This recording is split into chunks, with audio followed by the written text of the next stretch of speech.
Hi guys! ఇప్పుడైతే మనకు కనిపిస్తుంది మనిషి రూపంలో ఉండే చింపాంజీలు.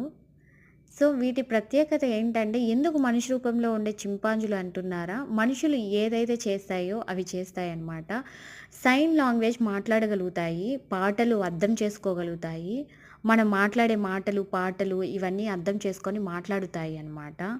సో, మనిషి రూపంలో మనిషిలో ఉండే డీఎన్ఏలో ఈ చింపాంజీల డీఎన్ఏ 95% ఖచ్చితంగా ఉంటుంది. అందుకే మనిషి రూపంలో ఉండే చింపాంజీలు అంటారు.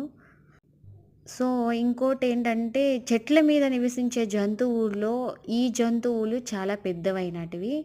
అంటే చెట్ల పైన నివసించే జంతువులలో పెద్ద జంతువు ఏంటంటే చింపాంజీలనమాట. చూడండి మనుషులు ఎలా ఉన్నాయో అలానే ఉన్నాయి కదా! నేను ఫస్ట్ టైమ్ చూస్తున్నాను రియల్‌గా. Thank you for watching. Bye bye.